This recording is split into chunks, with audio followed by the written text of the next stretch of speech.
Honestly, I don't know.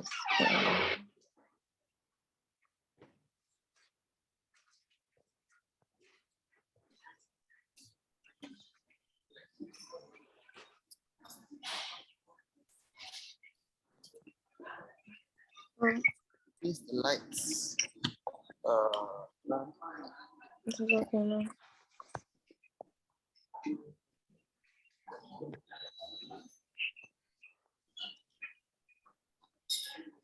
Yeah, Charlie, how you doing? I'm fine. I really wish your background was a lot more corporate. Lighter. A lot more corporate and more lighter. I'm going to put on the gen soon, sure. So it will be brighter than this. You're going to put on the gen when you started. You're going to stand up to put on the gen. No. My sister is going to do that.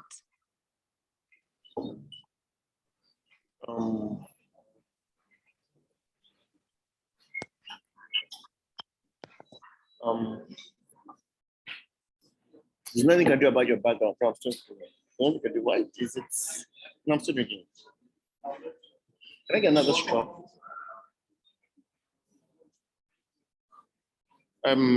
But am I audible and hear me now? Yeah, we can hear you, sir. Okay. Your content, sir.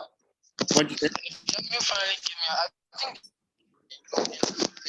Okay, sir, can you hear me? Yeah. Okay, so I'm currently in the SA meeting now. I don't know how long it's going to last, but Tolani, did you go through the second and third parts, if at all? No. I'll pay for it. Oh. I'll pay for it. I'm still here. Oh, that's so much. What time I done? Tolani, I'll just Tolani, can you hear me? Yes, I can. Hello? Can you hear me? Did you go through the second and the third part? Yeah, I did. So I'll just summarize through it. But the one I really prepared for was that first one. But it will be fine, shall we? Okay, because I'm currently in a meeting now at a client's office, and I'm not sure how much I'll be engaged in this particular meeting. It's something that just came up not so long ago. I discovered. Normally, it's usually in the morning, but today night in the afternoon. So I have to be a part of it.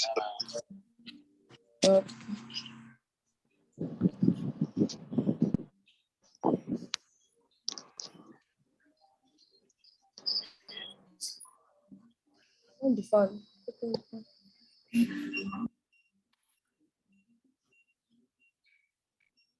Talani, can you do this alone?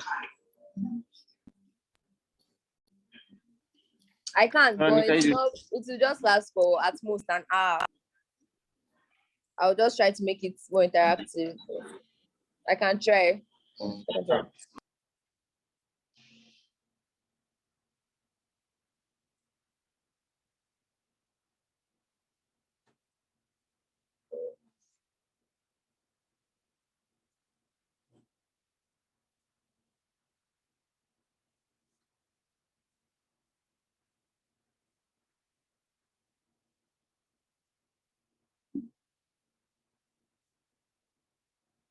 Stars is kind of dark.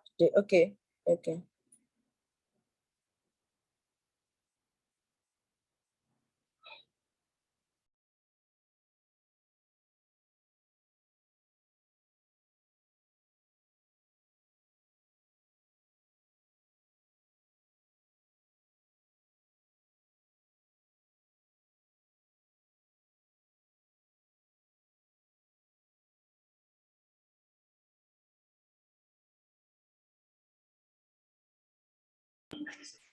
Asali, can you hear me? You're on mute. Is there no way you can have a place that has another background apart from this? Let me look around. Oh, You guys already.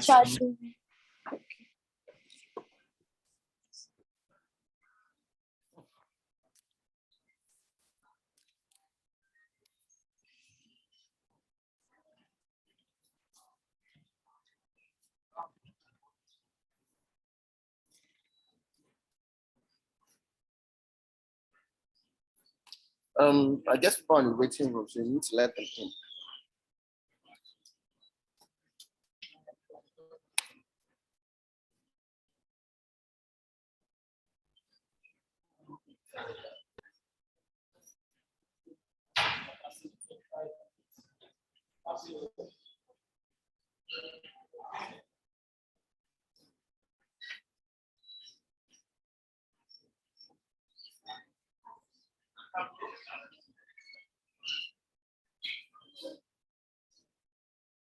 Yeah, what's up, guys? We're already late. What's going on? Kasali? So I'm trying to like get the place to stay, but the gen noise is kind of loud. Don't worry, just stay where you are. But you should have sorted out this thing. There's basic common sense now, Kasali.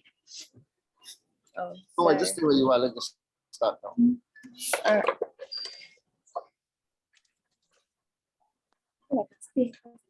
Come on, no, do that.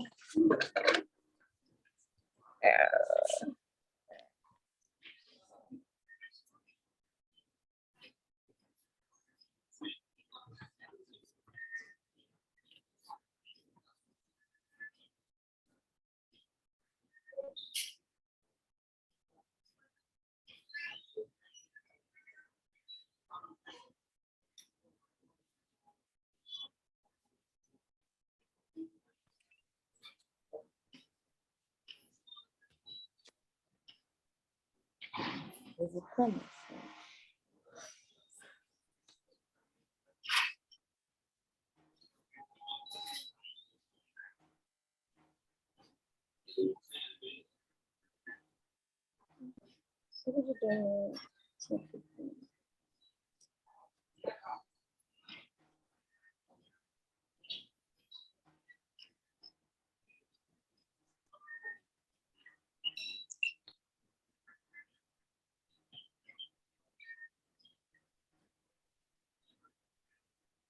Can you admit the people in now?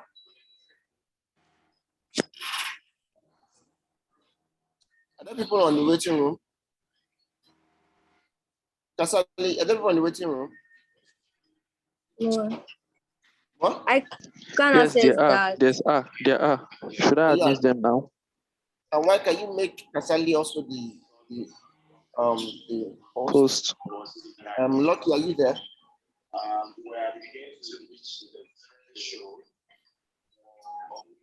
Lucky. Every team member now is a co-host.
Nice start.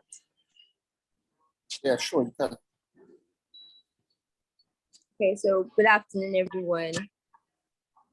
Welcome to Hexavian Book Club. So today we're going to be reviewing the book, The Lean Startup by Ries. My name is Omotolani and I'm your host for today. So let's get right into it. Please, can you signify if you've read the book? So what I would suggest, Tolani, is Yes. like we're trying to build a community. So the first thing would be everyone here should please go to the chat section and introduce themselves, their name and what they do, and let us know also if you read the book, right? I think that would be great, and then we'll try to make this interactive as possible. Okay, so if you've read the book, please go into the chat room and introduce yourself and let us know if you've read the book. Okay, I'm sending a message now.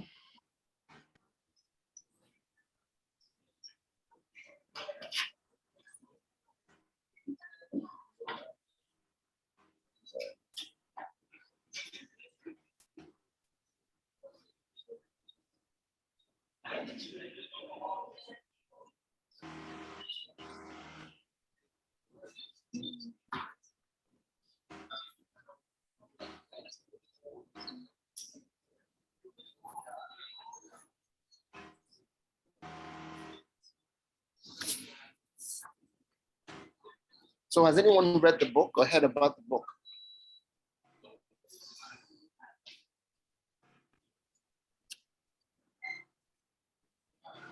About the book.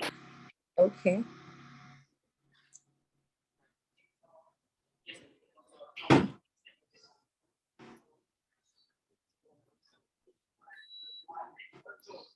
Okay, so Uche says he's from Energy Blocks Limited. Uche, just curious, we're going to make this as interactive as possible. So do you want to just quickly tell us about what Omumere is quite an interesting name for a company actually. Omumere Energy Block. Can you tell us what you do? What does the energy company do? Energy is such a broad term.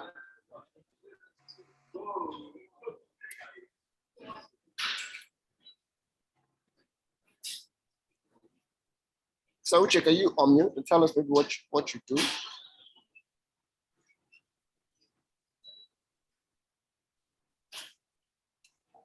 Okay, in the absence of that, we can just go ahead. Sorry. Okay. So this book, the Lean Startup Business Model itself, is a novel approach to development and innovation of new products. It's a book for entrepreneurs and want to be entrepreneurs too. It's a very good book, and the book itself is divided into 3 parts: vision, stay, and acceleration. So for this introduction, I'm going to base more on the vision part. Yes. So Eric Ries, the Lean Startup Model itself is, there was a part in the book that they explained that it was how Toyota was transformed into like a global company it is today. So they just listed some of the things they did, the startup model they followed. So we have drawing up on knowledge and creativity of their individual employees, shrinking of batch sizes, utilizing just-in-time production and inventory control, then accelerating cycle time.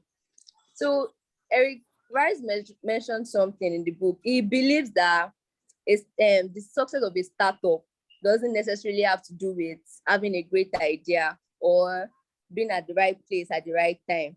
So I want to ask this question now. In your opinion, what makes a business successful, a startup business? Anyone? Eric feels he's not having a great idea. So what do you think makes a startup business successful? You can raise your hand to answer.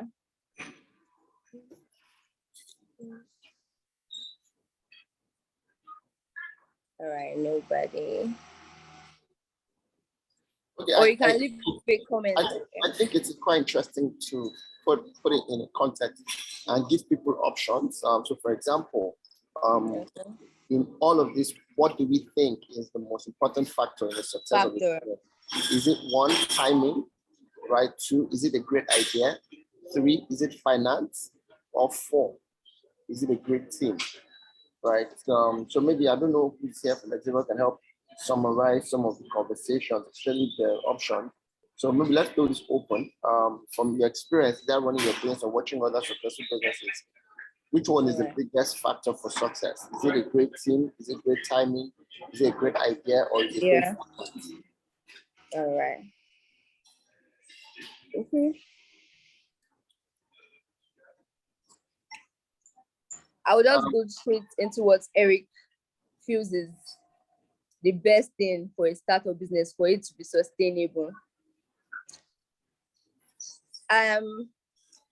Number one thing is to find a solid business model. Finding a solid business model. And how can we do this? Is by validating our ideas. Having a great idea is good, very good, but it won't guarantee your success. Okay. It won't guarantee your success, having great ideas. So I'm going to summarize what is said in the book, validating your ideas. You have to validate, he talked about validating learning, how to, know what you are doing. You have an idea. I'm going to use Amazon as an example. The idea, okay, he talked about hypothesis, yes. The book is very, it's very practical, it's semi-scientific. It's not just a theoretical book that is telling you to have a great business plan, have an idea. It tells you things to do. So, okay, the main point here, I want to use Amazon as an example. The hypothesis, that's his idea, was that people were going to buy books online, right? So how did he validate that idea? That's the question here. You have to validate it. How did he validate? His idea was that people will buy books online. They'll buy books online. But he validated this idea, and what he did to validate his idea was by creating a website. He created a website. So he validated his idea by creating that website. So people actually, place orders for books and you go buy them, then send it to the people that ordered it. So you having great idea is very good, but you have to validate your ideas. Asking your friends and family what they think about your idea is good too, but it's not put money in your pocket. It's not, it's not guarantee you the sustenance of your business. So you have to have a way to, you don't even have to have a way. This is where, even if you can't do it on your own, you can, reach out to people. Like example, a firm like Hexavian, you can reach out to them. They'll consulting firms to help you out, to validate your idea and help you with your businesses. But let me go back to the main point. So by validating your ideas, it will put you in the basic idea in this whole point is to get people to pay for your product as fast as possible. You can ask your friends today, this idea, they'll tell you great idea, it's very good, but it's not put money in your pockets, as I said before. So you have to validate your ideas. Ask people, but you validate it in ways that you make people want to buy that product. You tell them, okay, pay for this service. You put it to them that way, not asking them, is this idea good? Try to make people pay for it as soon as possible. So I used Amazon as an example before. He validated that when you have an idea, scientists, that's their own. Let me use the word hypothesis. This is where scientists, they start experimenting, they start doing a lot to make sure that hypothesis is right. But that's why this book is semi-scientific. It's not telling you to do all those science things, but it's telling you to be practical. Get to know, validate your hypothesis to know if it's a good one or not. So that's the first point. A vision is good, but you have to validate your vision. I'll mention 3 things that I want us to remember. So fast cycle times. Eric Ries feels is one of the things that make a business successful, a startup sustainable and successful. Because if you want to have a business, obviously, you want it to be sustainable for at least 5 years. So rushing into it with just, great idea, is not just going to work. You have to validate your ideas. Emphasis on the word validate. Validate your ideas. Get people to pay for your product as soon as possible. Don't wait for people to tell you, good idea. Good idea will not bring finances. It's not bring, resources to you. So focus on what the customers like. You don't ask them directly that, what do you want? What do you like? No, you don't do that.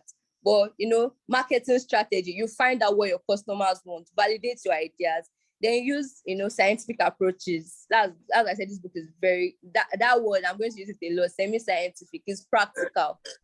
Eric Ries has a lot of, if you read about him, he has a lot of experiences in this business line. So he definitely knew what he was talking about. So you have to validate your ideas. That's So like let me step in and all right. in terms of validating idea, I think I read the book a few months ago. The first thing he mentioned, and there's a reason why the book is called The Lean Startup. Anyone who's into production or operations, you would know that there's a term called lean, Lean, right? Lean is originally a Six Sigma idea, right? It was made popular by Toyota, right? So Yes. fundamental thing, and Toyota gives a great concept around lean startup. So what's a lean startup itself? A lean startup is being able to start very light, very light. So I'll give a practical example, and this is really key for most startups. A lot of people want to perfect their product before they launch, right? And what the book basically says is that you don't need to perfect your product or even have your product close to launch. First of all, you need to ask people what's the, and introduce a term which a lot of us already know. It's called the MVP, right? MVP means the minimum value proposition, right? So what's the minimum value proposition you need for you to start the idea, right? I'll give a good example. You want to start up an airline. What's the minimum value proposition of starting an airline, right? A plane that can take you from point A to point B, right? Other things can come secondary, like comfort, like size of luggage you can carry, like refreshment. These three things, if you take them out, will the plane still take off and will the plane still land? The question is absolutely yes, right? So the MVP of a plane is being able to move from point A to point B, right? The other extra values are the things that differentiate it from another brand. So for example, you can say, oh, I'd rather fly Emirates than fly, let me say, Kenya Airline, because Emirates has better food, right? So terms of better food is not a startup concept, right? It's something you do for differentiation. So the thing talks about you just starting lean, and why we use Toyota for this is if you notice how Toyota, and I think almost all the Asian companies have this thing going for them. They come into a new market, right? And I don't know if anyone noticed in Nigeria right now that there's a very subconscious takeover of the automobile. If you look on your streets or on just on the road, you see the amount of Chinese cars. Now, we never thought of Chinese with cars. We think of Chinese with gadgets and equipment. We think of South Korea, right, with cars, the likes of Hyundai, the likes of Kia, and then we think of Japan, the likes of Honda and Toyota. But all of a sudden, in the last 5 years, we're seeing a lot of Chinese cars. I wish I really know their names. Very funny names, actually. Cherry. If you look at those cars, they all start up as a joke. Like you see those cars, you're wondering who's going to buy those cars. Those cars are very light. They don't have any comfort, but that's all they need to start up. Then they now start to add features, right? So you now see that they become more stylish. Oh, I'll give you an example. The first set of Toyota SUVs were not even forerunners, right? So how do you even have an SUV that's not a four-wheel drive? Because they realized that majority of people don't need four-wheel drive. If you drive a four-wheel drive, you see the amount of features you have, like especially the newer cars, right? The newer cars have extra features like, off-terrain, sand, actually range or not. But you want to ask yourself, how often do people use this thing, right? So if people don't use it, it's not a minimum value proposition. So before you start any business, you say, look, what are all the features I want my stock to have? Then what are the simplest one I can have? It might interest you to know that when Tesla started his Tesla cars, right? He gave us an option. Do you want a car that doesn't have a TV in, that doesn't have a radio set? That means entertainment was taken out as an option. Then they now add other options. And this is what gave birth to Toyota having like 4 different editions of a particular car. You have Toyota, the limited edition, Toyota, the American spec, Toyota, as the more of these features came, right, the more they could do more things with it. So I think that's the most fundamental thing. So in your business, ask yourself, what is the MVP of my business? Start up with your MVP. But when you start up with your MVP and use that base for product testing. So once you pass that product testing phase and people have accepted you, you can now ask them for feedback on what do you want us to have better. Then you now create like a better version of it. I think that's pretty much what that whole MVP part is. Kasali, over to you, I guess.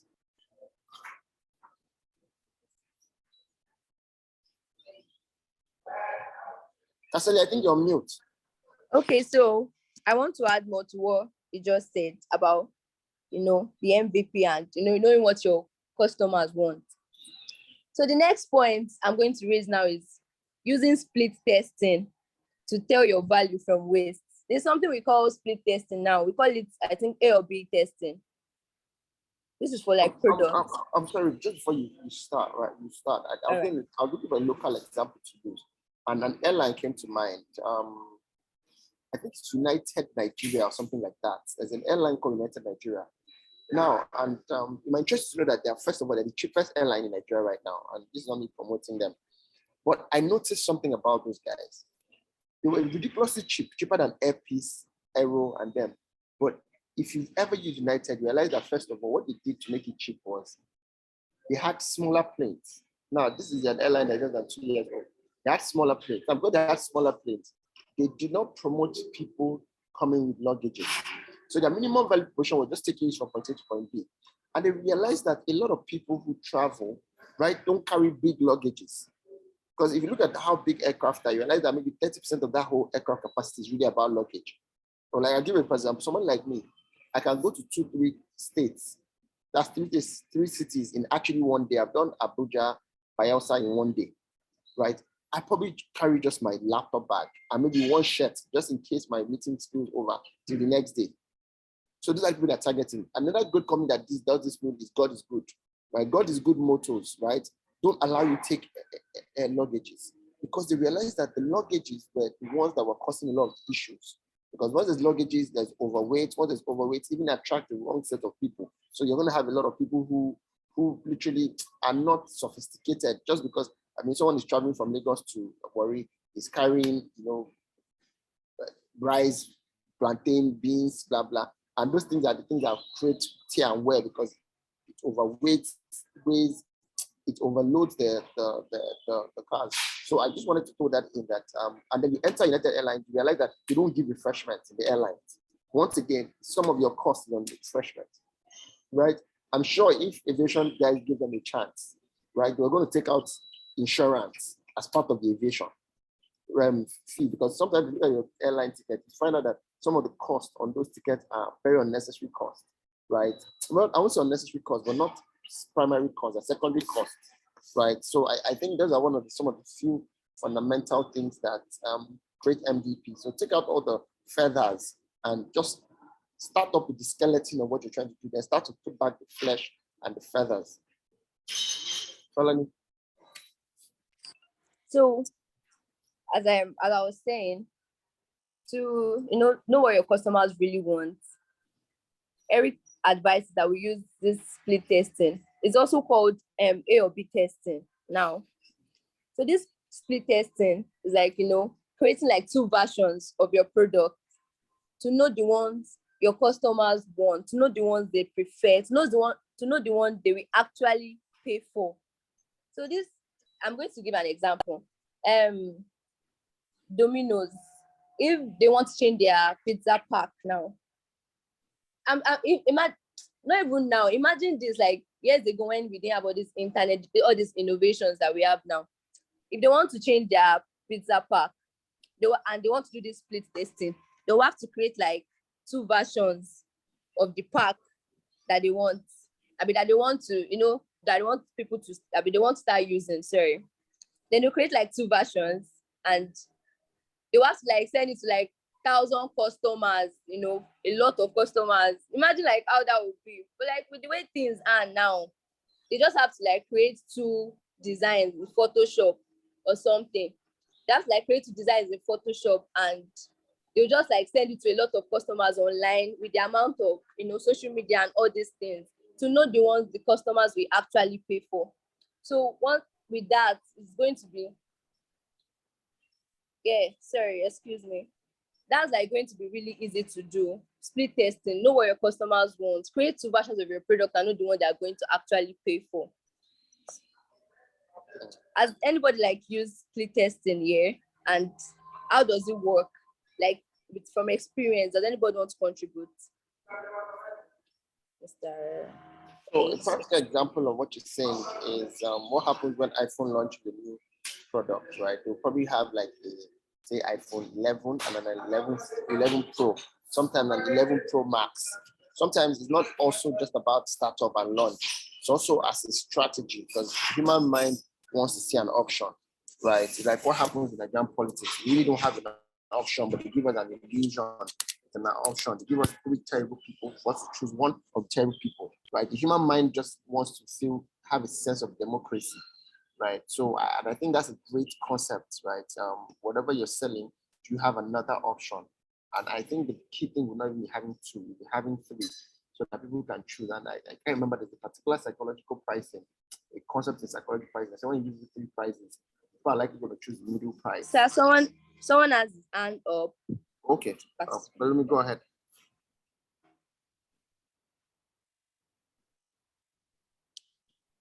Pelumi, can you hear us? I think you're on mute, Pelumi. Okay, hi, hello. Hi.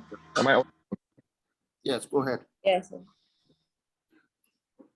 Okay, so yeah, you mentioned A/B testing, and I also think it's a great marketing tool. Yeah, but I want to ask something. So let's say you have to push out a product. Yeah, am I still audible, please? Yes, you can. Yeah, go ahead. We can hear you. If you're trying to push out a product and you're trying to push out two different categories or two different brands of that particular product. Okay, so you carry out A or B testing and you get your results. What steps do you think remove the effect of seasonal variation? So what if you discover that okay, A sold more than B? Okay, and you actually want to, embark on the A product. Or what if it was actually because was that the sales of A was favored by a particular seasonal conditions? I don't know if you understand what I'm saying. But we're having a hard time trying to put together. I think it must be a network, but I don't know. Tolani, did you understand did you hear him? Yes, I did. You want to just rephrase so that I'm still going to kind of push it to you a bit, but let me explain what he said. He said if we do a split testing for products, believe me, I don't know if I'm right, so listening. If we do split testing for a product and probably it gets more responses that they want it, and it's just because of a seasonal variation or something, that what are we going to do if we invest in such a product? And sir, can you hear me? Yes, I can hear you. Yeah, that if we invest in such a product, that the only reason why it got more response was because of the seasonal variation, maybe that particular time we did the split testing. So it's trying to say we're going to run at a loss if we judge it based on that. But that's why I think we have to be semi-scientific about this thing. Yeah, when you do your split testing, you do other analysis too. There are like seasonal variation analysis that we can do to make sure it is not just a seasonal response you are getting. Pelumi, can you hear me? Okay, let me state here where the fundamental concept of lean. Once again, the Japanese has so many things that touch their lean methodology. So one of them is also JIT, right? You see, this lean, I love what Eric did with this book, because first things first is we try to simplify very complex concepts. The lean concept is very high level. Now, whenever you want to do anything lean, right, there are things that must come in lean, because the concept of lean is reducing waste, reducing inefficiency, and reducing inconsistency. So, as a rule, Japanese guys are known to not warehouse things a lot. That's why if you notice China, you go to Chinese factory, they produce and send immediately to Nigeria, right? So, practically speaking, JIT is called just in time. And just in time is a concept on a product launch that says, once you produce, right, you produce only for what is needed. So the issue of season doesn't come in, because I'll give a practical example. Trying to look at something that's very seasonal in Nigeria. It's like saying, what do people use more during Christmas? Well, let me give a good example. Maybe you have 3 types of juices, right? And one of the juice happens to be very alcoholic, right? And then you give 3 options, right? One is alcohol, 2 non-alcoholic. And then because we tested the alcohol and everybody starts to take the alcohol, but don't forget, people drink alcohol a lot more on weekends, or let me say on Christmas. Now, what the whole lean methodology is saying, that the lean startup is that the only way you will not get yourself into trouble when you're doing the lean startup is to make sure that whatever you're testing and the people have accepted, don't produce in large format, produce them in batches. I'll give you a practical example of automobile. the king of automobile of all time, still Ford. I mean, Henry Ford, still the legend. Put together the last 100 years, Ford Motor Company has been there. But Japanese came and took over Ford. They didn't just take over Ford market. They took over the whole of America market. Before, the biggest producers of cars in America was GM, Ford, and Chrysler. Now, today, Toyota is almost beating them, and then the Japanese in total, and even the Germans. But here's what they learned. When Ford was doing product testing, that people accepted the Ford, I think there was a particular car, it was called the Model T. The Model T is the most successful Ford brand of all time, Ford model of all time. They ran the Model T, right, for over 10 years. One model for over 10 years. Why? Because the market accepted it initially. And for that 10 years, the truth about it, the market still accepted them. But one thing Japan learned, which is, remember, Japan is the owner of Lean startup. The Japanese guys as a culture, the Asians in total, would never produce anything that lasts for more than 6 months. Right? That's why your cars come every year. Right? So that if there's anything the market changes with. Right? Let me give an example. Nobody buys a convertible in rainy season. Right? Because convertible rainy season and rain will beat you. So as a rule, they will not create something that has that amount of long span. So I think the simple thing to say here is, if you're going to do the lean, always batch your production so you don't produce large format, because the market changes so drastically. Human beings are very erratic. Sometimes it might not be season in terms of weather. Sometimes it can be peer pressure, right? It can be peer pressure. All of a sudden, we're not buying this anymore because everybody that buys that same thing is Ries, right? So that's why you can't do lean without being very in touch with your ears to the ground, right? So I don't know if that's sort of answer. So the caveat for lean startup is when you test the product using like options, and people choose one option, still don't go ahead and flood the whole market with that option. Even if you're going to produce 10,000 of it, don't produce 10,000 at once. Produce 10,000 in batches of maybe 10 batches of 1,000 each, so that you can easily pull out when the market changes. And of course, data analysis is also key. Consumer behavior is also key, right? So I don't know if Palina, I sort of did some justice to your question.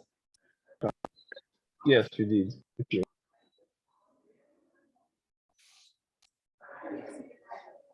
Yes, Talani, go ahead. Okay, so that will be all on split testing.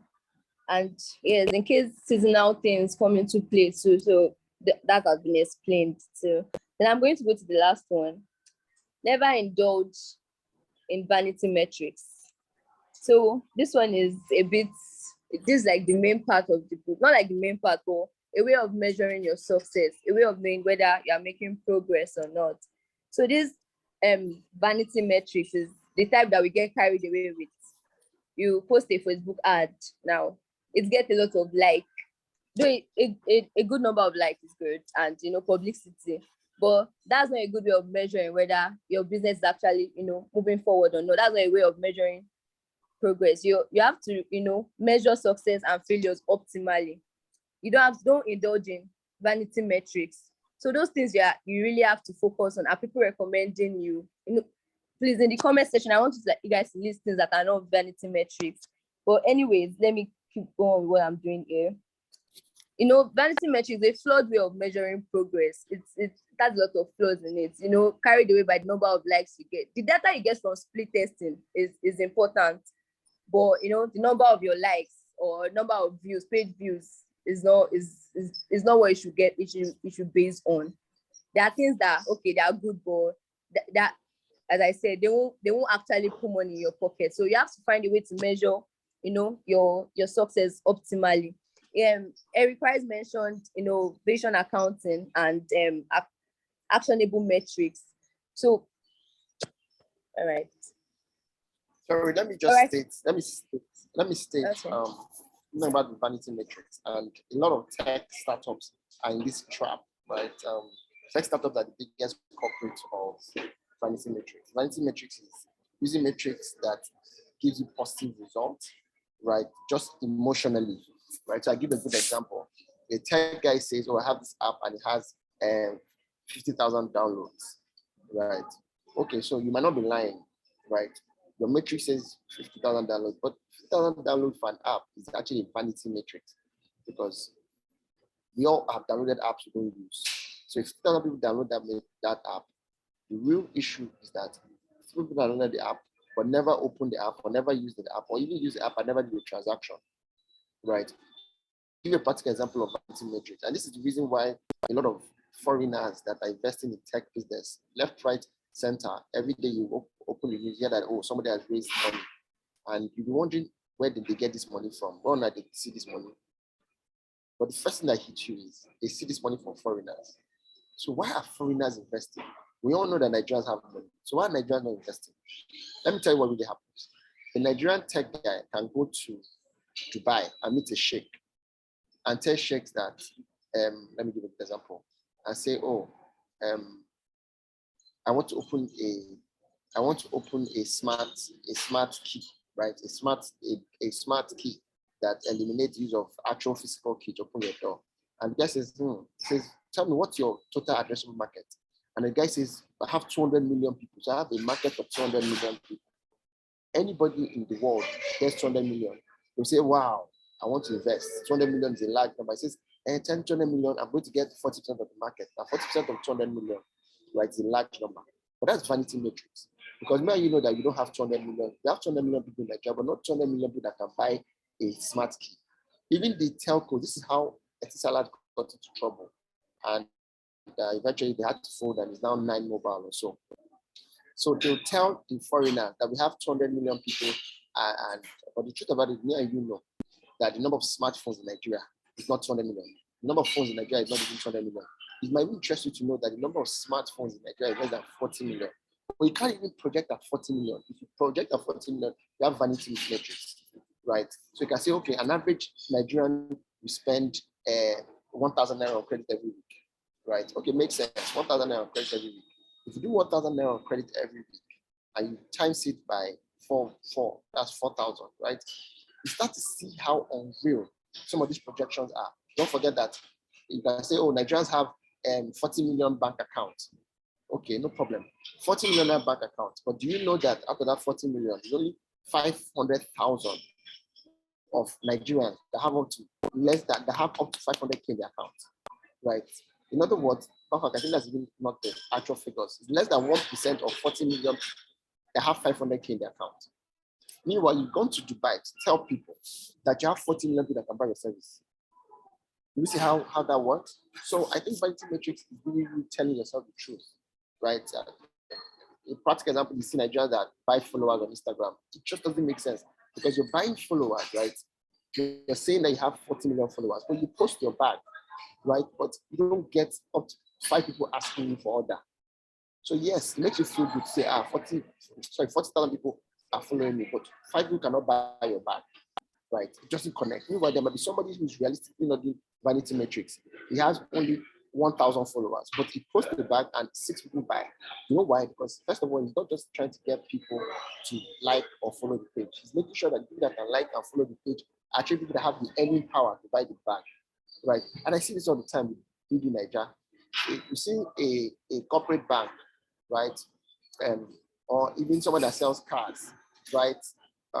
Advertising on BB Niger. Now, BB Niger is still a decent one, but how many percentage of Nigerians, right, that are upward mobile, intellectual, professional, that have 5 million naira in their accounts, right, sit down at least once a week to watch a BB Niger, right? So BB Niger has a number, but what's the quality of the people that listen to it, right? So it's actually a thing in Nigeria. We don't realize it, that 80% of Nigerians are actually, everything we sell in Nigeria, 80% of whatever you sell in Nigeria is competing with food. 80% of Nigerians just want to eat food.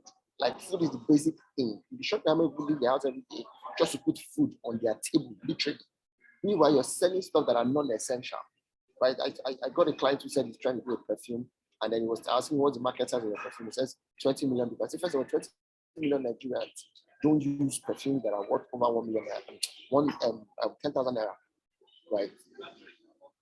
We don't have 20 million Nigerians that use perfume that is worth 10,000 naira, and then you're telling me you're going to sell your perfume for 30,000 naira, and that you're going to have 20 million people buy. That's vanity metrics, right? So I think we should be more realistic with their measurement. And a good way to do this, so we don't waste too much time on this, you might want to read up about the concept of TAM, SAM, and SUM, right? What's your total addressable market? What's your serviceable market? And what's your serviceable obtainable market? Somebody's trying to import gas cylinders to Nigeria. Ask him how many people are going to use gas in Nigeria, and it tells you that 200 million people. So it's going to import 20 million gas. So 20 million people don't use gas in Nigeria, even though we have 200 million people. Because out of that 200 million people, over half of them have never even used gas. I mean, you go to the village, and people that are still not even using firewood, using stoves, they're using firewood. Then you now look at people that can use gas. First of all, if you can even use gas, mean that you're middle class, right? And how many percentage of Nigerians are middle class? And how many percent of Nigerians in that middle class are people that are households that eat every day in the house, right? So I think it's people to be more data centric as against just doing things that make you look good. And I have this conversation all the time. You see, if crusade packed with 30,000 people, right, for miracle, right? I'm like, okay, that's fine. And then you see testing, and why do they come to the crusade? They had a miracle that somebody blind man could see. Okay, so no problem. Out of the 30,000 people, how many blind people did they actually heal? Probably 3 in that night. So 3 now makes you think that everybody that is blind will be healed. Do you know the average, the mathematical average of 3, right? In say 1,000 people. It's in math, call it infinitesimal. That's an infinitesimal matrix. So I think people should be able to look at things, step back and look at things objectively, so you can even know where you're placing your product and where you're placing your market.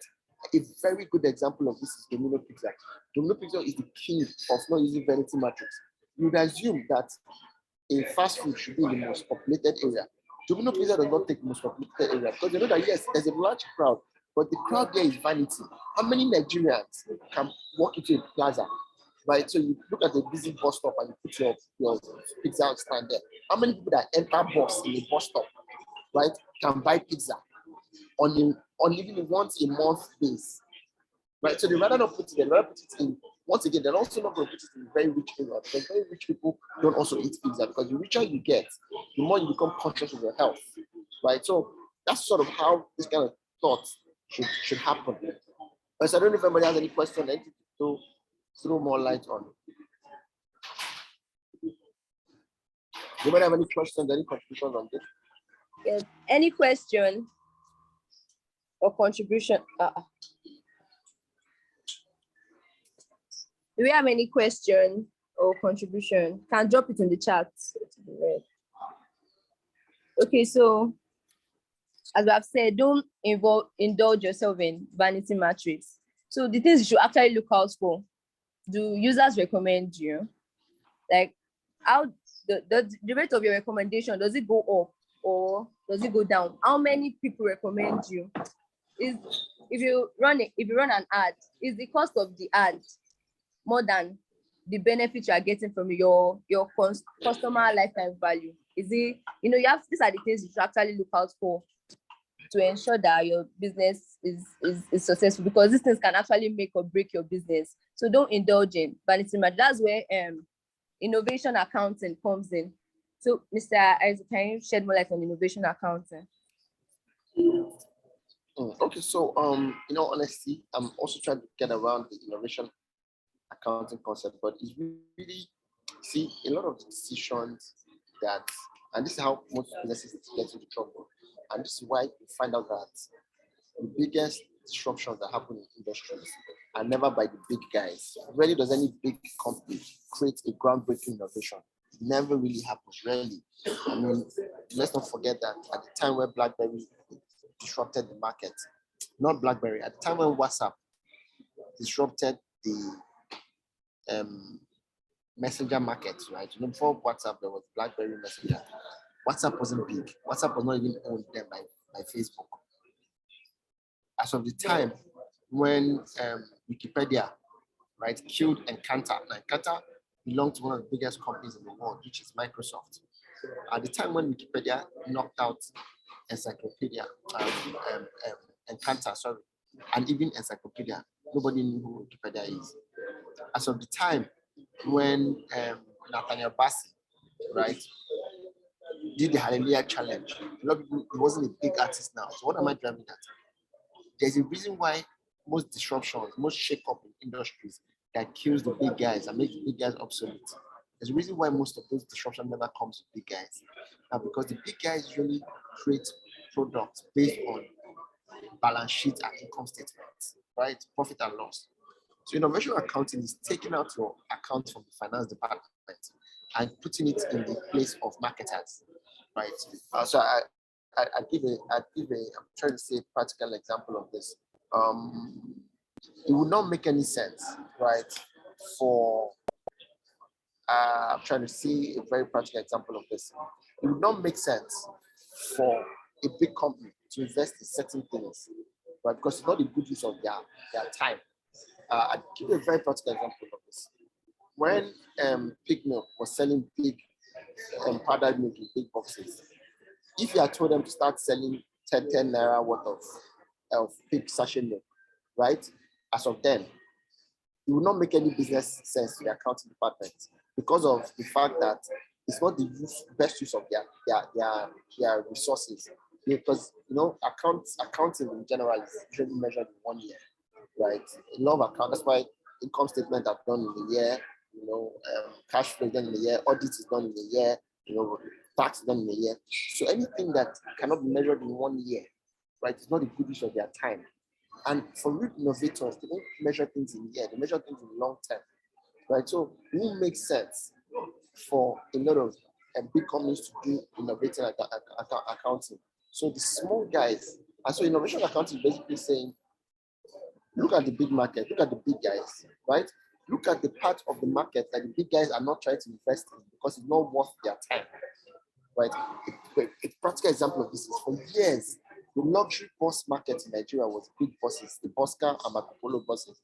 If you're Igbo, you know that traveling in the East 20 years ago, the major way to go was a Canadian ABC Chisco, right?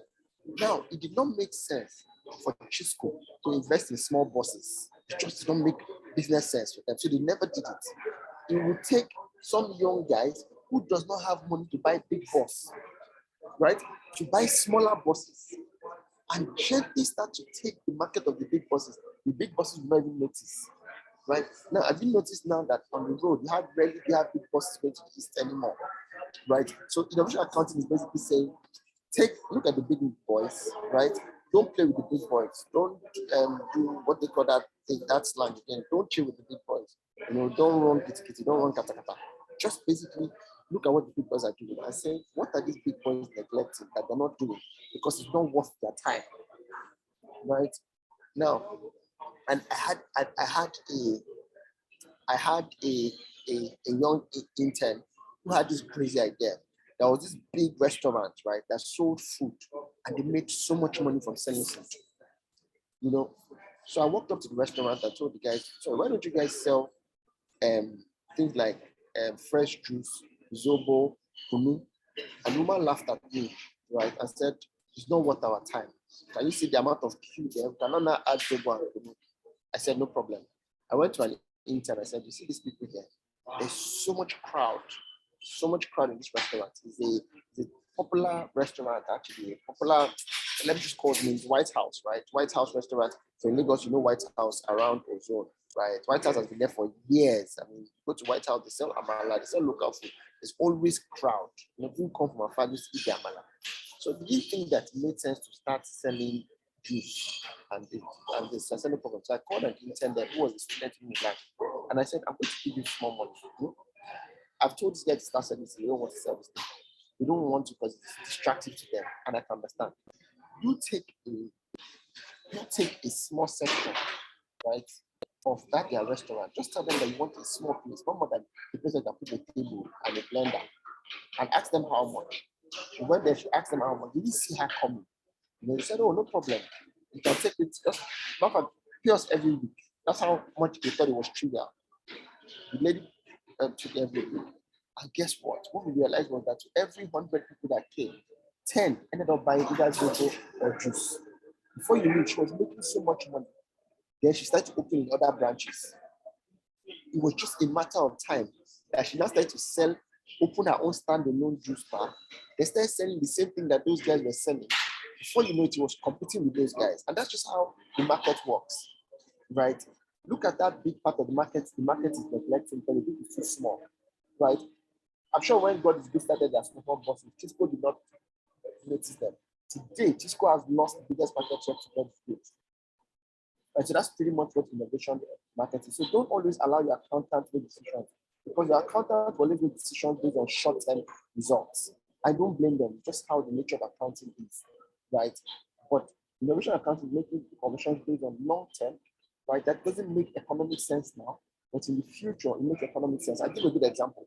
This book review we're doing doesn't make economic sense for any consulting company, right? If you tell KPMG, start up a book club, it doesn't make business sense to them because we don't see where the money is. Even we don't see where the money is, it's free.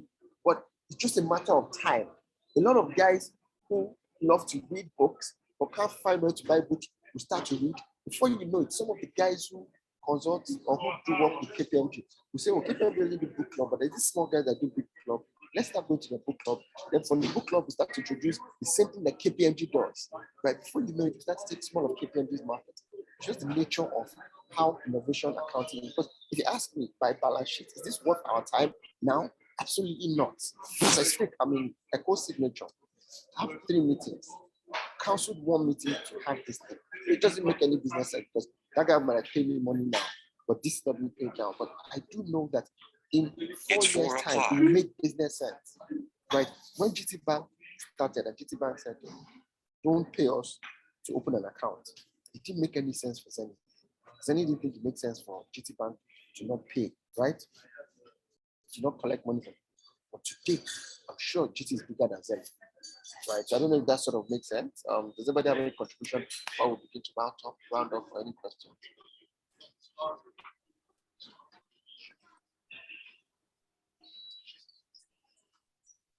So do we have any questions or contributions?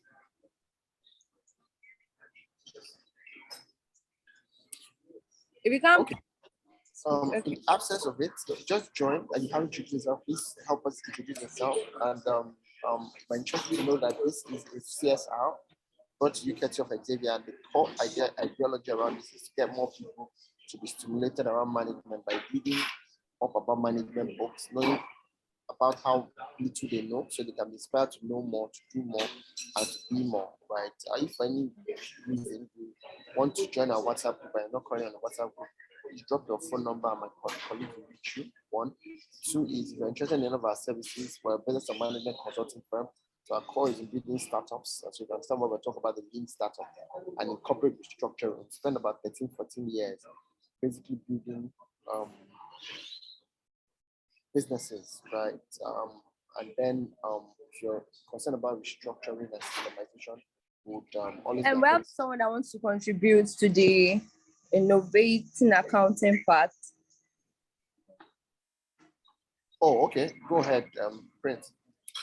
That will be freezer. Please don't touch the lights for now, sorry. Okay, good evening. But sorry, my video can't come on at the moment, but I think I can just go ahead. Prince, can you speak a bit?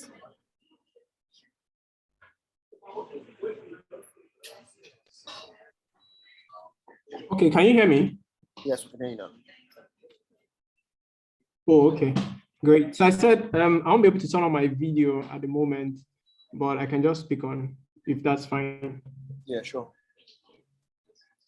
Okay, so thank you for the awesome review. I mean, the innovation accounting part was really what got me, and so it drew my attention to a theory that I came across recently, called the Disruptive Innovation Theory. And basically it was talking about how small companies gradually take over big companies. And basically the idea is to create a product that actually competes against what they call non-consumption. So non-consumption basically is customers that are excluded by big companies or big firms. So the innovators or the small guys come up with an idea that is not competing with those guys. And just like a trajectory, at a point, there's like an intersection where the offering that they are making actually intersects with the offering that the big companies are making. So at that point, customers just realize that this is more innovative, this is cheaper, this is easier to use, and then they begin to migrate to that new idea or that new product. And what happens most times is the big companies are either they have like a lot of fixed assets, they have money tied up in a lot of things. They really don't have, sometimes they don't have like the talents that understand that new innovative space. And if they are not able to like sometimes buy over that company or invest a major part of their own shares in that company, people begin to just move. And then that small company that looked like no competition at a point suddenly becomes like a competition. And then, that's where that innovation has disrupted the incumbent player that we have in that space. So I thought I should just drop that as well. Absolutely. All right. Thank you. So for the other participants, if you are not already on our group chat and our book club, to please join. Drop your names and your phone numbers and a little introduction about yourself so we can add you to the group. So 3 things I want us to take away from this book review is: 1, find a solid business model by validating your ideas. Always validate your ideas. Get people to pay as early as possible. Then 2, use split testing to test, to know your value from your waste, to know things you should, focus on, and to know things you should not even waste your time doing. And 3, which is very important, never indulge in vanity metrics, because they will make it, that's what will make or break your business. So thank you guys for joining our book review. It's always every Friday, 3 p.m. So thank you. Totally, fantastic job, by the way. You're doing pretty well. I'm quite impressed. I've sent you some of my feedback on the private chat. Right, and by the way, Solani is an intern with us, and this is always going to be an intern project, just so that we also inspire them to read and can carry everyone along. So we will definitely get better and get bigger, right? If you love this and it was worth your time, next time please invite your guys. It's absolutely free. Once a month, we converge all of our virtual book reviews to a physical hangout, which called the Gates Converge on Tukumba, that Kufa Bayomi, right? 273 Kufa Bayomi, just the house, 2 houses after the Intercontinental Hotel, right? Fridays are for hangouts. Shout out to clients who are here to hang out with me. I'm at the Co Hotel, the co-signature part of the Co Hotel. We try to ensure that people network and have fun. Someone asked me what creativity is, and I said that creativity is intelligence having fun, right? I feel like people should learn to have a lot more fun. So to work the time, tell a lot more people around about it. Engage on the groups, on the WhatsApp. Don't be a ghost, don't be monitoring the spirit, right? Chat us up and let us know what your business challenges are. We're always available to help. Thanks to everyone that came. Shout out to Peter, shout out to Prince, shout out to there are 2 princes here. Prince Akpo and Prince Chibundu. Shout out to Ridwan, shout out to Victor, shout out to Dulu Folashade, right? Shout out to Pelumi, right? Well, yeah, shout out. There are 2 Peters and there are 2 princes. Interesting, right? And to my team members here, David, Mayawa, Tolani, Lucky, thank you for keeping the lights on. God bless you guys and have a great and amazing weekend. All right, thank you, sir. Thank you, everyone, for joining.